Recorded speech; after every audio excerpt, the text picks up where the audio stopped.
everyone, it's Shane Kanto, your Wasteland reviewer, and welcome to the Streaming Wasteland here on the SPDM Crew Podcasting Network. And this is my weekly show where every Friday I pick three streaming services and pick one previously released film off of each of them. And hopefully, by the end of this episode, you have a whole nice weekend full of movies to go check out. And this week, I'm highlighting Netflix, Disney Plus, and Mubi. And let's get started over on Netflix with the 1979 comedy The Jerk. And this is from director Carl Reiner, written by Steve Martin, starring Steve Martin. And when Steve Martin was a young black child, this comedy is a ridiculous slapstick send up of this character who is born and grows up with a black family, and it's Steve Martin, so obviously not black, thinks that he is black, and goes out into the world and times like pretty corrupted by the world and all the things around it. But this film, Carl Reiner, just crafts an infinitely hilarious film that is just so incredible. And this simple-minded, sheltered country boy suddenly just gets enveloped in all the wildness of the world. There's a whole sequence where he's working at like a gas station and some guy's trying to shoot him and he thinks they're shooting the cans. And just the way that Steve Martin plays up all of this, he is so convincing, whether he's being naive, kind of a jerk, or just being this manic, wild character that Steve Martin creates for this film. It's so funny from start to finish. You have Steve Martin, you have Bernadette Peters, who's so charming as the love interest of the film. And, you have character actors like um Maurice Evans and Emmett Walsh popping up here. And Carl Reiner just understands the absurdity of every situation in this film, fully commits to the bit and all the wildness that he has up his sleeve for this film. And it's brisk, it's funny. It has so many great set pieces and gags and slapstick elements and clever jokes here and there. And Steve Martin is just so fully committed to this character. He is high energy, just bringing it to this film and carries it from start to finish. Some of the things that he says you can't even believe, and some of the things that he's willing to do with his body, wild. But this is why this is such a great comedy classic. And the power, creative juices of Steve Martin and Carl Reiner really make something special here. Heading over to Disney Plus, this is a relatively new film, but Pixar's been around for the past, 30 years and have made so many incredible films, including 2004's The Incredibles. And this is such an amazing reimagining of like the Fantastic Four, this group, this family with each of their own powers, and then finally coming together and working together. It deals with like superheroes having to register and some of these themes that you got from like The Watchmen. And it just incorporates them in such an effective way. The animation is great for 2004. Brad Bird just captures such a joyful kind of feel. It's retrofuturism. It has this old, like spy, jazzy kind of feel. Thank you to Michael Giacchino's score, which is expertly fuses into this film. You have the likes of Craig T. Nelson as Bob, Mr. Incredible, who just brings so much life to this character. Holly Hunter is great as Helen, Elastigirl. Samuel Jackson as Lucius, aka Frozone. That bit with his wife is like, "I'm the greatest good you're ever gonna." That is so hilarious.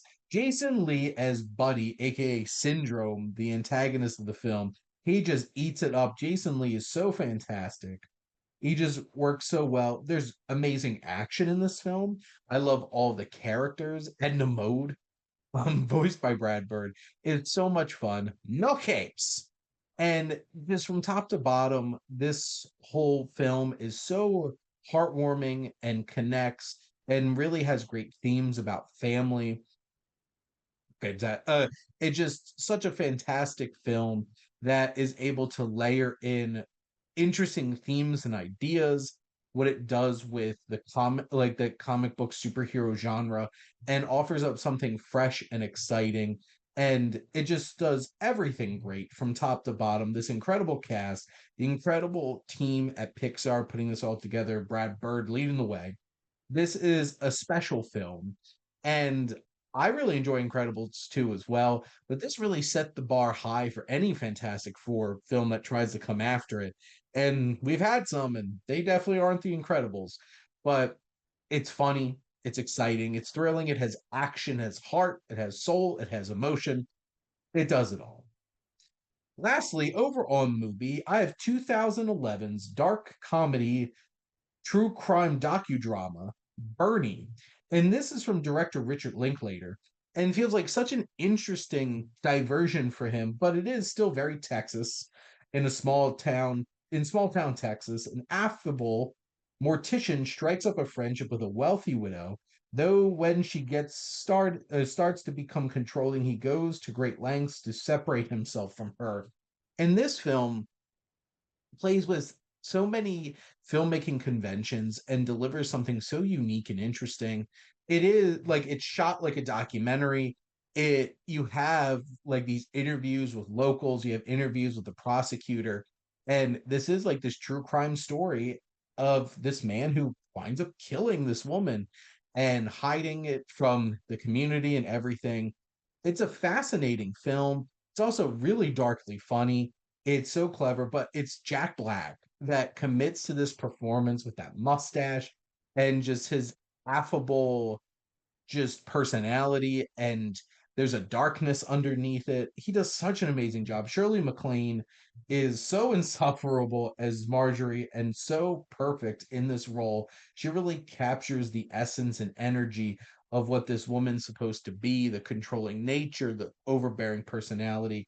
And then Matthew McConaughey as Danny Buck, the prosecutor with a big cowboy hat, and him talking about like we need to get this down, and he just fits so perfectly into this. Richard Linklater does something really creative and different with this film. It feels so different than any of his other films and feels so different from so many films. It's so interesting what it says about small town America and how they can like band behind somebody despite the fact that like they have a seedy reputation and what they've done. And it's all about perception and what this has to say about that. And like we get behind Bernie, we feel for Bernie, we empathize. But like, does Bernie go too far? And that's a fascinating exploration that this film does. And it's so enjoyable from start to finish and so unique and different. This is an incredible gem that I'm so glad is streaming over on Mubi. But that's a wrap here on another episode of the Streaming Wasteland. But let's do a little bit of recap. We have over on Netflix 1979's The Jerk. Over on Disney Plus, Pixar's 2004 effort, The Incredibles. And over on Mubi, Richard Linklater's 2011 dark comedy docudrama, it is Bernie. But thanks for listening. Make sure to like, comment, share on this episode. What are some of your Steve Martin performances? What's your go-to Pixar film? And are you a big fan of Linklater? What's one of your favorite films of his? Have you seen Bernie? You should definitely should. And make sure to follow or subscribe if you ever listen to your podcast. The SPDM Crew Podcasting Network is ever expanding. We have so many great shows that you could go check out from all different types of topics and special interests. And if you're interested in joining the crew, reach out to us at our website. And if you have an idea for a podcast or you want to join one of ours, please make sure to go check it out. And if you like our logo, please check out High Flyer Creative for all your digital marketing needs. But most importantly, thank you as always for tuning in and supporting the streaming wasteland here on the SPDM Crew Podcasting Network.